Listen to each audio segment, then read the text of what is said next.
Hey, everybody. Welcome back. I am delighted that you're joining us today for 𝗵𝗶𝗶𝗁𝗲, and also delighted to welcome another amazing guest. As you're tuning in live in for replays, let us know where you're tuning in from. Let us know a way we can help you in between lives. And today's lives is with Janice Porter of Janice Porter and Associates. And it's about building relationships, about ways to connect and reconnect. So without further ado, I would love to give amazing Janice a chance to tell you about wonderful Janice. And Janice, I promise you, it'll look like I've disappeared, but I promise you, we're right here with you and I will be right back. I just want to give our listeners on live and on replay a chance to get to know and to meet you. That's very kind of you. Thanks, Melanie. I'm happy to do that. So I'm coming to you from Vancouver, BC, Canada, and I am a relationship marketing specialist. What I help people do is build new relationships through leveraging LinkedIn. So I'm a LinkedIn trainer, but my focus is always about relationship building, starting conversations, finding networking online, really on LinkedIn, because that's my favorite platform. And then I love to teach people how to nurture those relationships and keep them active, keep you top of mind with people by using a greeting card and gifting system that is really near and dear to my heart. That is a different way and a special way to celebrate people and stay connected with them. My background is teaching. I was a teacher and then a trainer and a corporate trainer, and then went into business for myself. And I've been doing this for about 15 years now. So lots of fun, meet lots of amazing people like Melanie. I met Melanie actually on a LinkedIn training session that one of my mentors was doing. And I just knew I had to get to know her better. And so reached out and we started having conversation. So that's all about me. That is fantastic. And thank you so much for joining us today, Janice. One of the delights, and I love it because, as many know, building relationships is my jam, but I love the chance to kind of hang out with Janice and talk about strategy and just suggestions. You know, occasionally I use the word fragile world, and people are like, why you call it a fragile world? It's hard to show up and be yourselves fully, sometimes live, sometimes online, sometimes both, while you're working at home, while you're returning to the office, while you're in a variety of professional settings. But from this perspective of talking and really talking with Janice, I'd love to kind of see what we can do to make the complexity part a little bit easier. It can feel like a bad puzzle. I'm an introvert at my core. And in the beginning, I felt like I had a bag of puzzle pieces and I didn't know which bag to bring. I didn't know which puzzle piece to use at different stages or to even try, or which tool in the process of trying to build relationships. So, Janice, what would you say when we start? Is there a way that you suggest your clients start, or Absolutely. Absolutely. I think the very, very first thing that helps when you're trying to start a conversation or get to know somebody for the first time is to be curious. That's my favorite word, curiosity.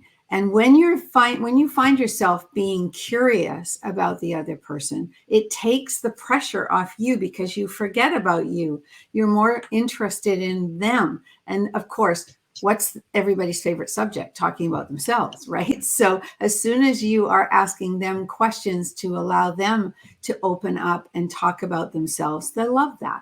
So whether it's, starting with something simple like geography, you live in a different part of the country and in a different country to me, for example, and where are you in the world and what's it like there? Or maybe I've looked at in my world, maybe I've looked at your LinkedIn profile and I find hopefully something on there that can be a conversation starter because I actually read it and I'm looking for those interesting pieces that maybe maybe are between the lines, or maybe are just a very small piece there that nobody would notice if they didn't really look at your profile, that will make you feel seen because I paid attention to it. And so, right, in that way, I am starting by focusing on you.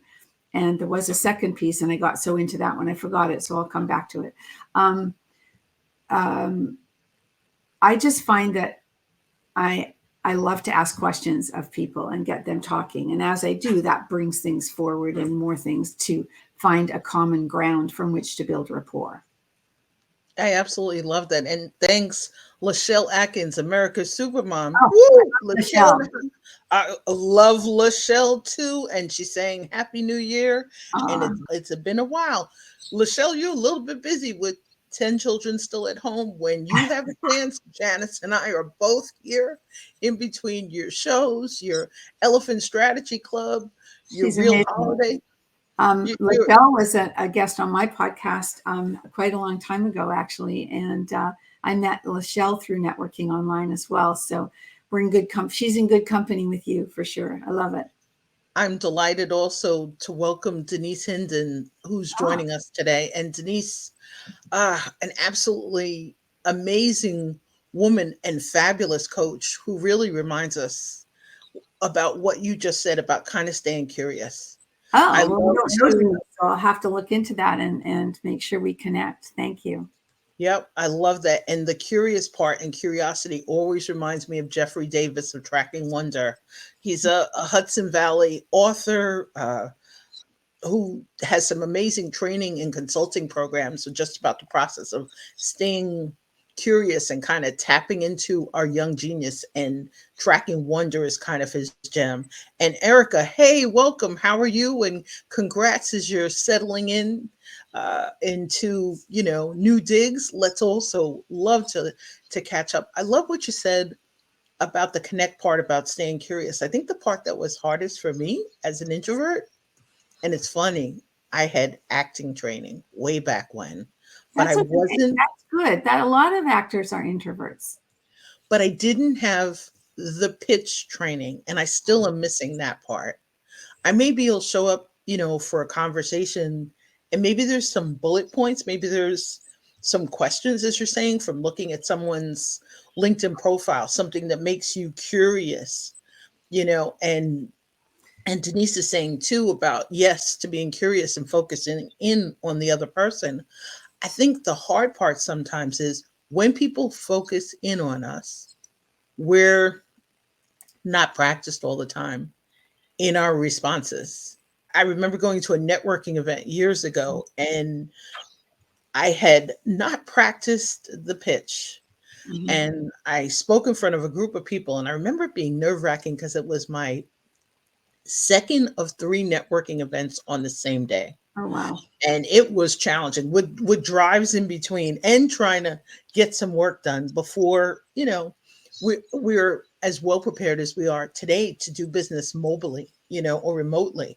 Mm-hmm. That was like, you needed to go back to your office and check your answering machine. It was back in that kind of day. But I remember going to this networking event and someone giving us a chance to speak and being really conscious about the timer and staying within the timer to introduce and say something. And I said whatever I said, which was about loving to work also with not-for-profits. It was kind of how I started to become an entrepreneur. And 3 people laughed. And I remember, So I remember thinking, as you're saying, about the curiosity and whether we're asking questions with curiosity or we're responding to someone's curiosity. I remember I wasn't sure what I had said that was funny.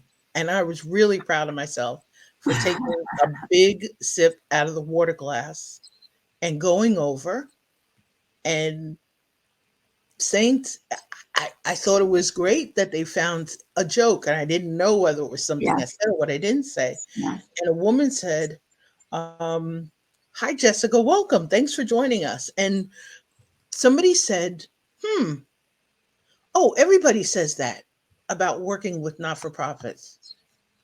And I said, what do you mean everybody says this? I meant it. And the person's like, oh, everybody says that. And so I think it's interesting, as you're saying, about being curious, and the challenge of, I showed up as Mel, kind of really genuine, and I Mm, appreciate it. Jessica, welcome, because yes, Jessica's right. saying about struggling with knowing how to genuinely reach out on LinkedIn without feeling awkward. I felt awkward doing it live. How do you get past that part?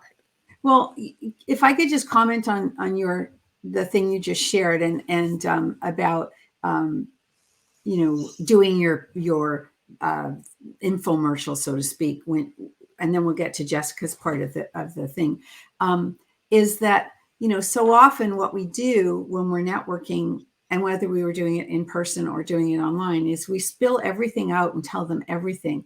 It's I'm going to say again, it's better to leave people curious. So if I were doing an infomercial, I might just say something like, I'm a relationship marketing specialist. I love to teach people how to connect. And maybe I would just leave it at that, and ask, so that there's some curiosity about really what I do. I leave them curious enough to come back and ask me when we're talking, or when we're in a breakout room. So tell me more about what you do, because that way you haven't spilled all the beans. And you don't want to, for me, I don't even ever take business cards anymore. I always want to get other people's business cards. So it's the same philosophy of staying in curiosity, but also in control of moving forward.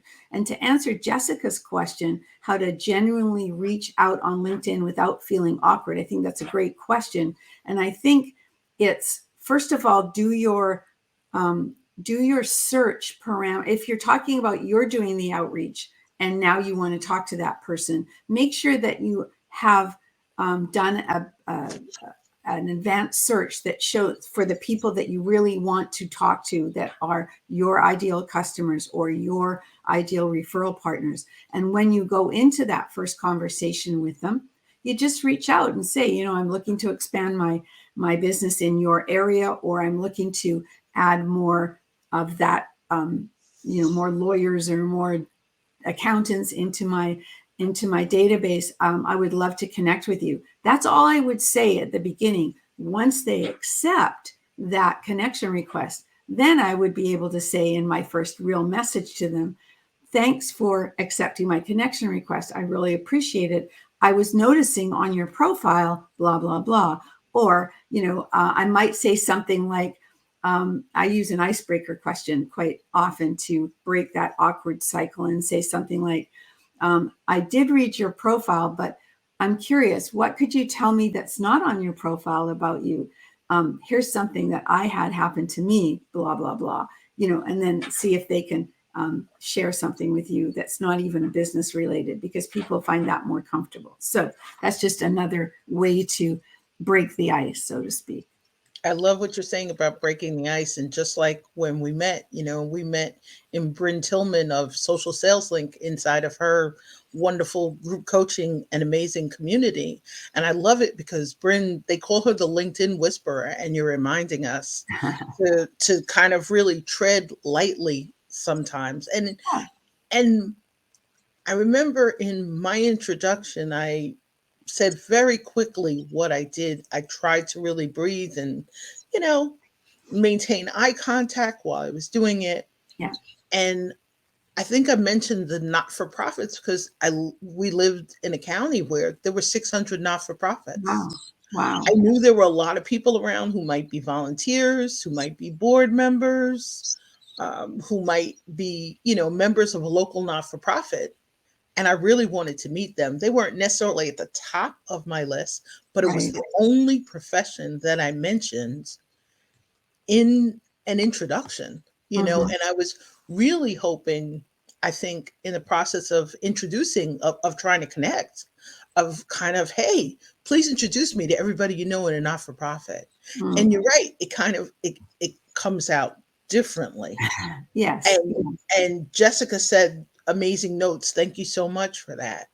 I think it's great too because you're reminding us in LinkedIn, whether we're using direct messages or whether we're following up because we met somebody in a live, in an audio event through their newsletter, so to speak, through maybe some of the presentation or some other great content or posts that they share. But you're reminding us to kind of keep it bite sized. I appreciate Erica because I met Erica on Clubhouse at a point where I wasn't really comfortable on Clubhouse, and Erica was wonderful and welcoming. Just, I think the thing about connecting sometimes, as you're saying about being curious, is to help others who are not sure they belong yet. We may be new members of a community, new members of a group, new to the platform.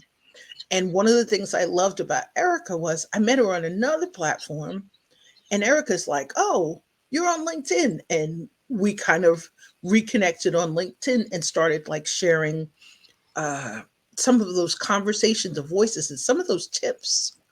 And I just really appreciated it because it came across. We both love to learn. We both love to help others.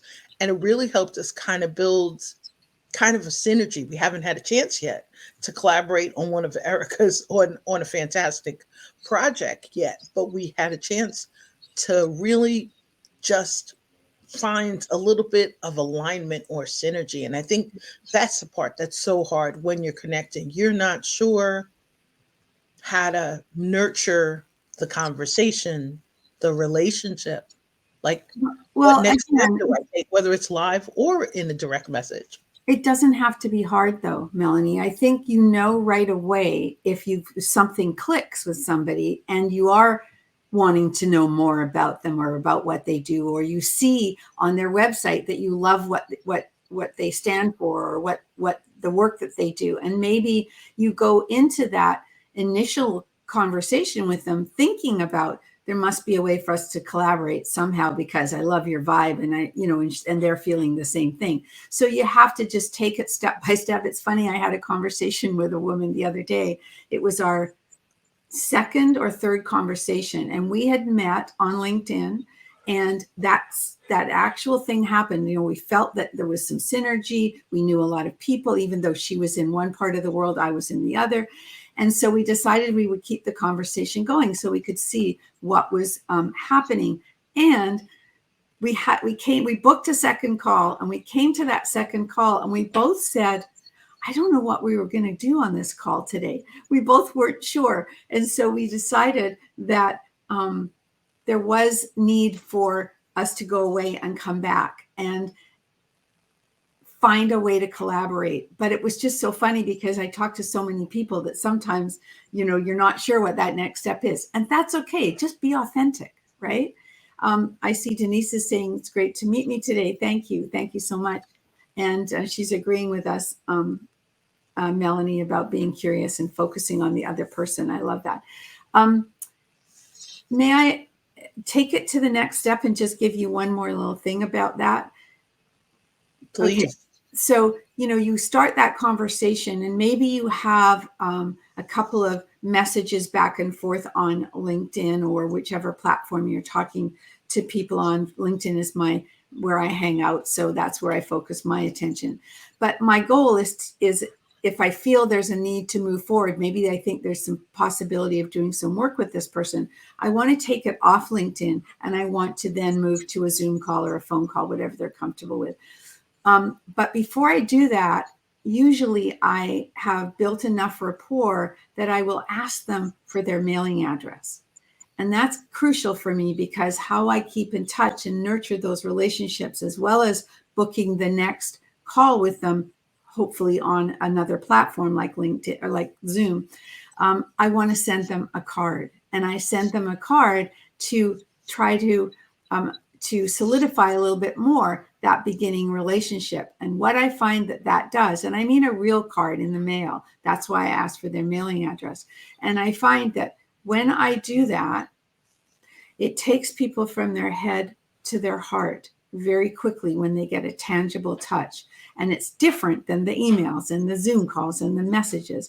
So it hopefully makes you stand out a little bit, and it shows that you care. And so that's kind of a process that I do. And I do use a system, which I know you're familiar with, Melanie, called Send Out Cards, but it can be done any which way. But that's my favorite go-to tool. I love that. Lachelle also, I know, is another fan Yes, yes. of sends out cards. I think one of the things that's really cool about it is you're reminding us that connecting and nurturing is an ongoing process. Right. You know, Denise is mentioning that it's about continuous connections over time. And I think that's the part that's different. It helps us differentiate ourselves. It helps us distinguish ourselves. Maybe I would, in the beginning, I was finding events on other platforms. And the person who really got me into Facebook says, Mel, I asked him where he was after attending an event. And he says, Mel, you're not on Facebook. He says, I was at the event with 125 people. And I said, 125 people? There were only 20 of us there. And he started laughing. He said, you're not on Facebook. And I said, okay. So I started paying attention to Facebook events. But because of it, I would use the Facebook, seeing who's in the invitations, to find a way to reach out to them, sometimes before the event started. Absolutely. So if I'm doing a guest presentation on a community for the leader of that community, I would try and go onto their community if they've invited me in, and start talking to those people and saying I'm looking forward to meeting them on this, just like you do with trade shows and things in person, networking events in person. If you're smart, you do your homework ahead of time, and you do connect with some people, because then those that might be prospects or referral partners for you. Because if you do that, then when you go to the event, you've got some warm people that you can talk to. They'll remember that you reached out. You can say, it was so nice to chat with you ahead of time. I made a point of coming to see you at your booth or whatever because of that. So yeah, it's a great idea. I love that too, because we also talk about how you're meeting people, how you're trying to stay in touch with them, but I used it to make a hot list. Sorry also for the sound issues on my end. It might be my end.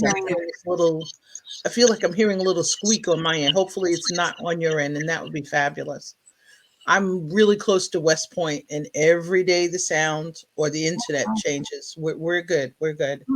And I love that Erica's saying she just did a talk on communicating your unique value, and that she teaches people who you are without saying what you do. Erica, that is fantastic. Let's definitely chat more about it.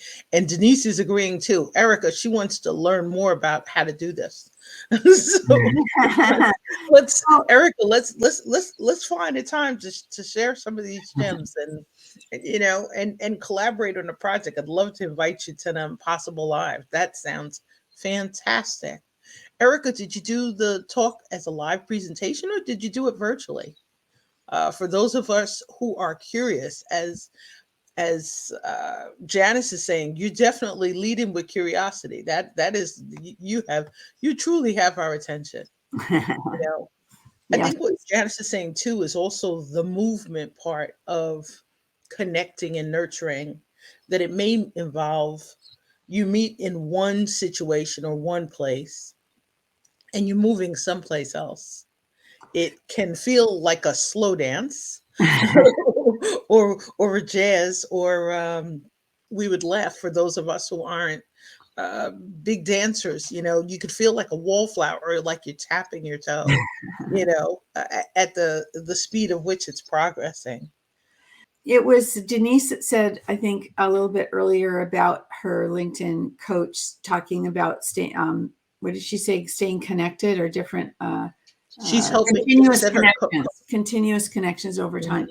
And that is so true. And it made me think of a point around LinkedIn training when I'm training my clients, I'll say, well, I see you already have like 3,000 connections on your LinkedIn profile. I said, do you ever touch base with them? No. I know, they don't think about it. They think they're always looking for new, looking for new, looking for new. But there's a gold mine in the ones you already have. Usually if it's, if it's not from another job 20 years ago, so to speak, but in that they're warm. They're warm. So absolutely. I've done two campaigns recently. One is new outreach and the other is going back to my existing first level connections and reconnecting with a few of them at a time, because it does actually help to bring you top of mind. And then there may be some business. What are they up to now? Are they still doing this, that, or the other? Or are they on a new adventure? And by circling back to them, you open up a new conversation with someone you already know.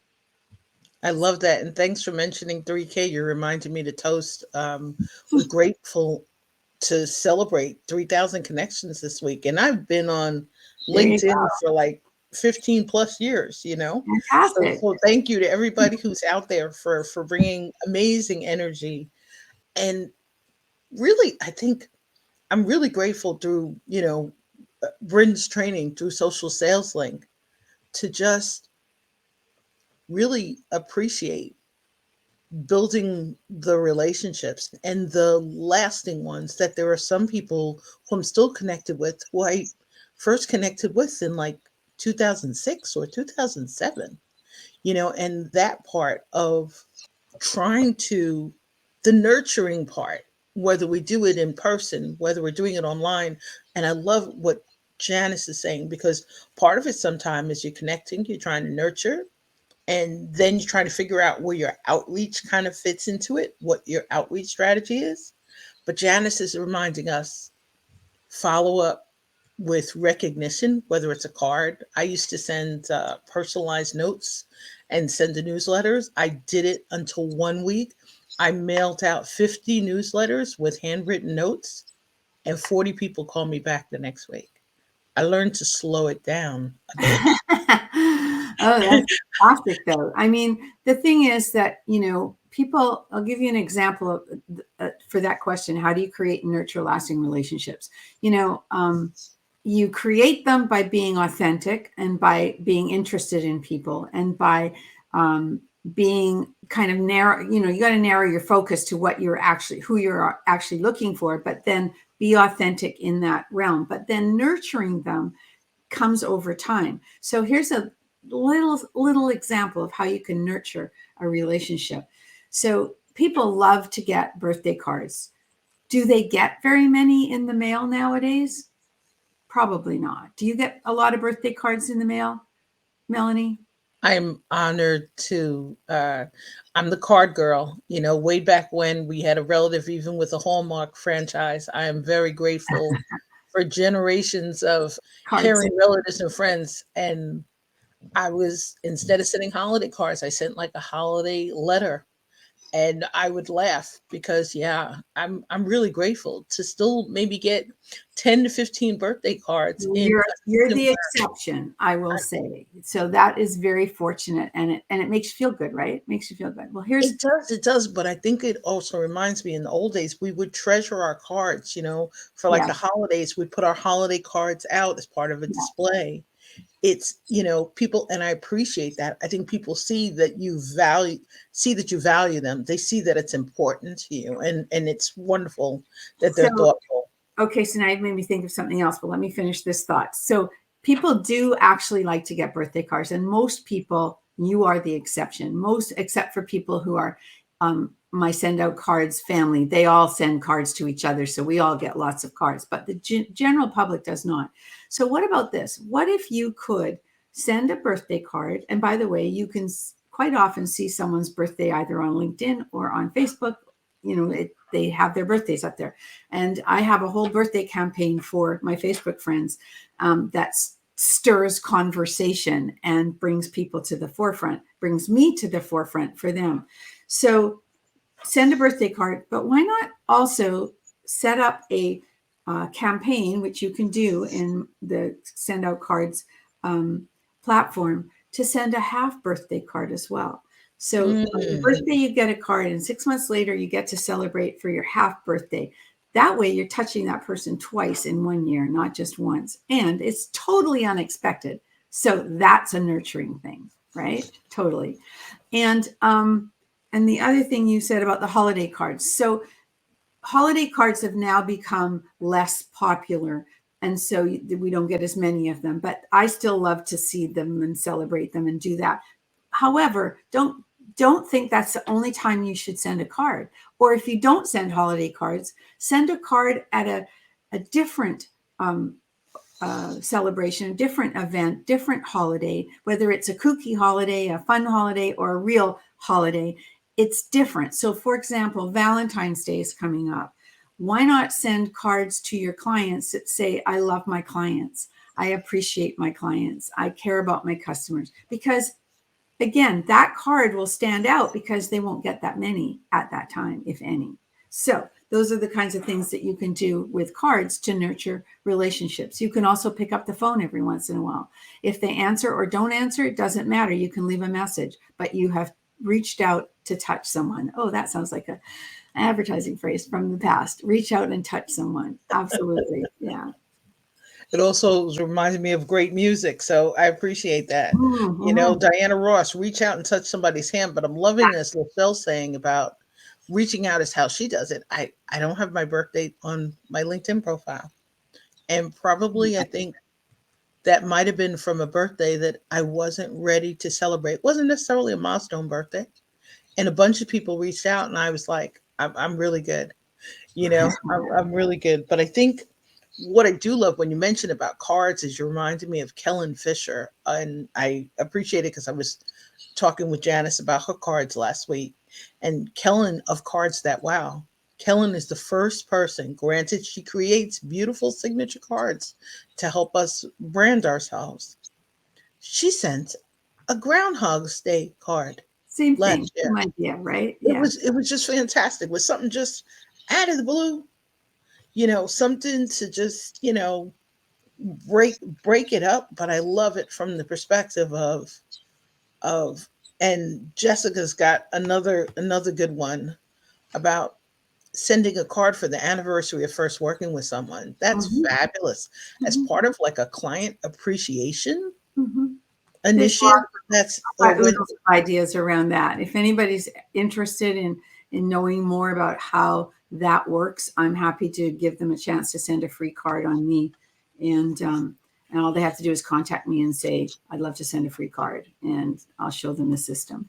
and you reminded me of a comment Denise had made before and something we were talking about when you're in the process, and especially, you know, business to business, where you're trying to figure out what your niche is, or you have multiple niches, or you have what I like to think of as micro niches. And today I'm laughing, I'm smiling because I'm in Exquisite Eve's Visibility Gym, and today's our first day of business videos. And today I'm recording 4 different videos because she reminded me, break it down so we're really specific.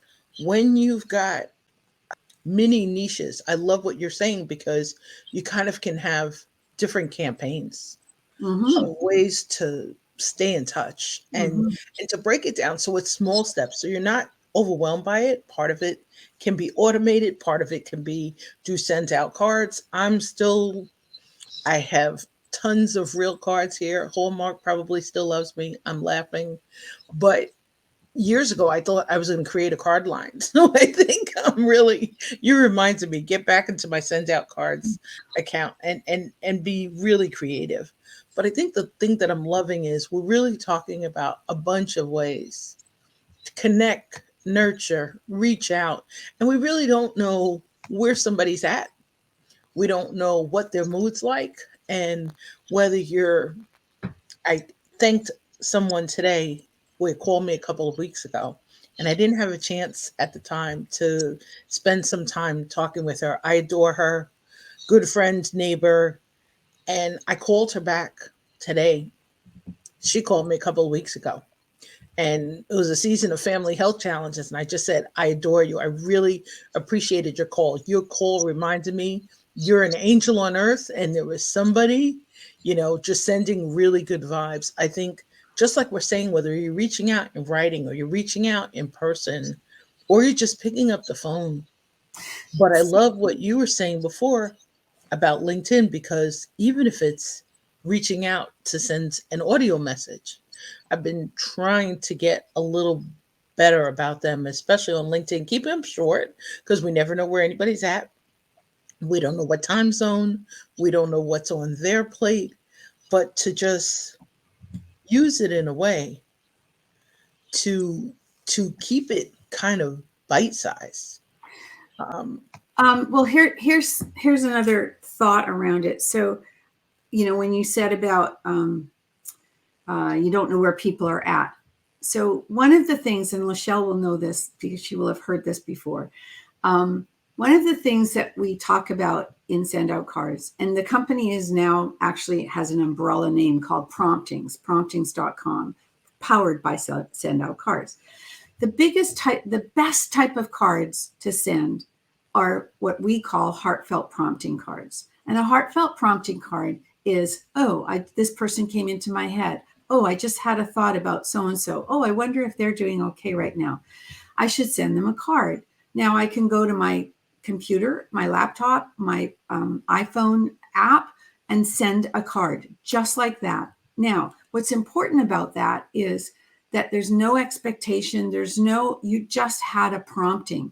And this is a tool to be able to act on those promptings. And I want to just tell you a little story. And it's an old story, but it so epitomizes this, if that's okay with you, if I may tell. Sure. Okay, so the owner of our company several years ago, and he's the one that taught me. He was my mentor that taught me. I have a sticky note right in front of me that says, who needs to hear from me today? I send at least 3 cards a day, sometimes more. And the question is, who did I talk to today? Who came to my mind today? Right. So that morning, he was going to send his cards, and he had a prompting that he wanted to send the organist in his church a card. And he just picked a card out of the catalog. He didn't think too much about it. It said B for beautiful. And he wrote a message inside and said how he so appreciated the beautiful music she played every week and her consistent about it and loyal to the situation, because it's a volunteer thing, right? So 2 weeks later, he ran into her after church, and she came up to him and she said, Cody, you have no idea what happened the day you sent me that card, or the day I received your card. I was about to go to the phone to quit being the organist at the church. I was so sick and tired of the negativity from people. Why don't you play this song? Why don't you do this? This, that, and the other. And it was all negative. And she said, but something stopped me from going to the phone. And I went to the mailbox first. And there was your card. And I cried. And I never did quit. And thank you, Cody, for those kind words. That's the kind of card. I still get goosebumps when I tell that story. And I've told it so many times. But that's the essence of nurturing relationships and acting on your promptings. That's fantastic, because it also just lets us know how much you can change or shift or create vibrant energy. I always call it, smiles across the miles, because you never know the day or the minute when someone doesn't feel like smiling. It doesn't feel like showing up with one. I love too, because Erica's reminding her in her comment, someone let her know that they told her her newsletter was overwhelming, and she prefers to give all the information. And I love it, because Erica's asking at the end. And Erica, I welcome your newsletters. I welcome Lachelle's newsletters. I welcome newsletters with lots of information, because sometimes the information isn't for us. It gives us a gem that we can pass on to somebody else. But yeah, there's a fine line today, because we get so over inundated with information, right? And so, there's the two sides. There's the personally building and creating and nurturing relationships. And then there is the email touch points. And those are okay. But maybe it's not that there should be so much information each time. Okay, but maybe they shouldn't be as often. I don't know. I mean, I get so many, and I usually get them because I'm curious about what that person's about for a while, and then I forget to cancel them. But it's too much information, and it is a struggle. But if you have a good open rate, then keep doing what you're doing because it's working, and that's what you have to watch. You have to look at the, are you getting a decent open rate? I think sometimes too, as you're saying, from the balance perspective, it's a reminder how often we show up. I was reminded this weekend, I had a big aha in the process of the 3,000 connections. It caused me to look at something else on LinkedIn that can come across to others like, oh, wow, this is a little bit of a pain. She keeps inviting me to Impossible Lives. She keeps inviting me to open houses. And I got to see how many invitations. So I laughed because the invitations that I had sent matched the number of connections. It was like really overwhelming. I remember mentioning this last week in group coaching. So I know what Erica's meaning when you're trying to show up and help someone. And in Erica's case, Erica's sending her newsletter once a month. Oh, that's pretty good. I think a gentle way, Erica, for the listener who felt it was a lot of information, it might be gentler to unsubscribe and resubscribe. If they're at a point where their glass is full or they're on overload, or on my desktop, I had a read later file. On LinkedIn, I see a post. It really is hitting me. I can save it and read it later. But do you? Yes, I do. Okay, well, that's good because I forget. But it's you said it before about being a teacher. I'm a teacher's kid or a daughter from a scholar. Mom would say save it, and sometimes what happens is I go back and read it because somebody's reminding me I saved this content. And like I said before, I see it. It wasn't for me necessarily. It was so I could share it with somebody who had a question later. And I appreciate any information that helps us solve a problem or a learning curve, But I think also there's a balance in terms of how we share our responses. And I'd prefer to come from the perspective of sharing gratitude, sharing appreciation. But when we've got comments for each other, if we think of it as feed forward, as opposed to feedback, which can be a historical snapshot that's not always hopeful or motivating or inspirational, to maybe think of that way, like that. It doesn't always work, and it's not for everybody. And like we say before, our system just is so not for everybody, but for some of us. And I appreciate it because Lachelle's reminding us, Lachelle has 15 children. You don't know who it's for, whether the information's for a mom, a child, a family member, a godparent, an aunt, and an uncle, But I think also Janice is just reminding us, keep making this bite size, this process of building relationships and allowing some space for connection and reconnection. And Janice, do you have anything cool coming up that we should share with our listeners live or for replays that we can help you get the word out? I actually do, and I've forgotten about that. I do actually. And it is on my LinkedIn. It is a LinkedIn event listed on my profile. I'm doing a webinar actually on February 7th at 4:00 Pacific time, I think it is. And it is 1 hour, and it's leveraging LinkedIn. I forget. Oh, no, you got me. Just a minute. It's what is it called? It's called Leverage LinkedIn into Conversations that Convert. And it is, I can put the link actually in here. And basically it is an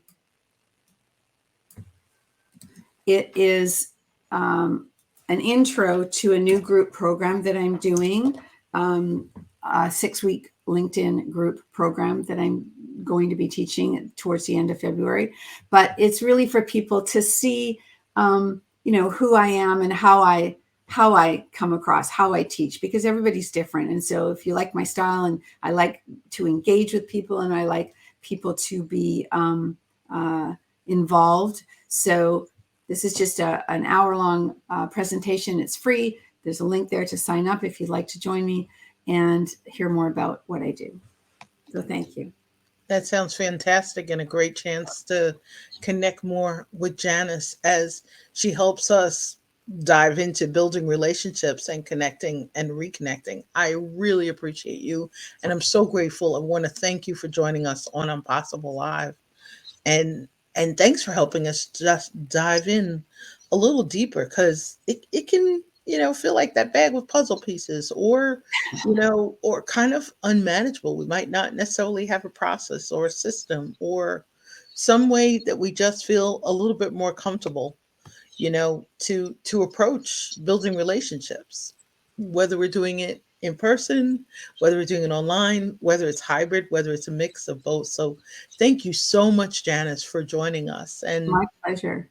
thanks Yes. everybody for tuning in live and tuning in for replays and for your comments and engagements. And welcome Denise and others who are joining us for the first time. And welcome back to everybody else, whether you're joining us live or for replays. But I hope you stay safe, you stay well, stay inspired, and stay in touch.